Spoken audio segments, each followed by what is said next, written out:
নমস্কার বন্ধুরা, তোমরা সবাই কেমন আছো? আশা করি খুব ভালো আছো। আমিও খুব ভালো আছি। একটা দুর্দান্ত স্বাদের রেসিপি নিয়ে চলে এলাম। অনেক রকম তো চিল্লি খেয়েছেন, সোয়াবিন চিল্লি, চিকেন চিল্লি, পনির চিল্লি। আমি নিয়ে চলে এলাম এগ চিল্লি রেসিপি।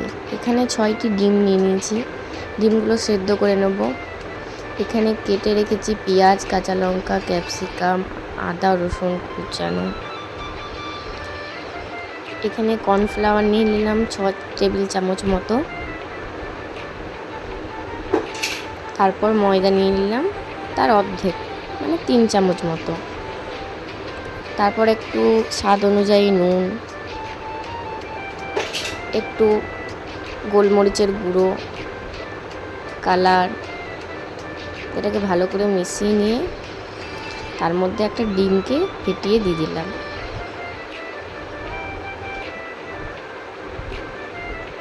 মিশ্রণটা ভালো করে গুলে নেব। এরপর আদা রসুন কাঁচা লঙ্কা বাটা দিয়ে একটু জল দিয়ে ভালো করে নাড়াচাড়া করে ব্যাটারটাকে মেখে নেব। ব্যাটারটা আমার মাখা কমপ্লিট। যেন খুব পাতলাও না হয়, খুব মোটাও যেন না হয়, মিডিয়াম যেন ডিমের গায়ে ঠিকমতো লাগে। এখানে নিয়ে নিলাম গোলমরিচের গুঁড়ো, চিনি আর একটু চিল্লি সস। এখানে নিলাম টমেটো সস। এখানে নিয়ে নিলাম সয়া সস। সবকে একটু ভালো করে মিশিয়ে সসটা রেডি করে নিলাম। এবারে ব্যাটারটার মধ্যে ডিমগুলোকে মেখে তেলের মধ্যে ভেজে নেব। এখানে আমার মেয়ে খুব বিরক্ত করছে বারবার করে।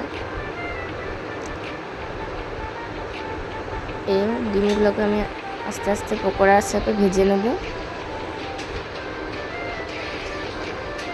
একটা একটা করে দিতে হবে, যেন একটার গায়ে একটা না লেগে যায়। এগুলোকে তুলে নেব। ভাজা হয়ে গেছে। পকোড়াগুলো সব কমপ্লিট হয়ে গেলে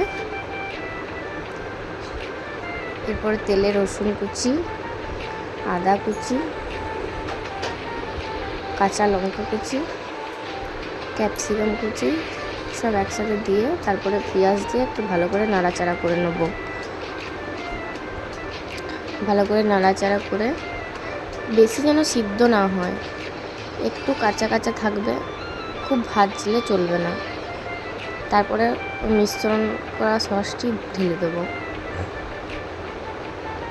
একটু জল দিয়ে নেব। সসের বাটিটা সস লেগেছিল অনেকটা মতো। এবারে পকোড়াগুলো সব মিশ্রণটার মধ্যে দিয়ে দেবো। ভালো করে নাড়াচাড়া করে মেখে নেবো ওগুলোকে, পকোড়াগুলোকে। সব রকম চিল্লি খেয়েছি, এটাও একবার ভাবলাম ট্রাই করে দেখি। একটু নাড়াচাড়া করে কর্নফ্লাওয়ারটা গুলে, চিল্লিটা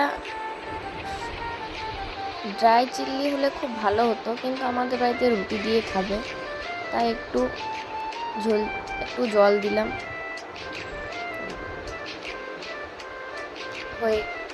রেডি হয়ে গেল এগ চিল্লি।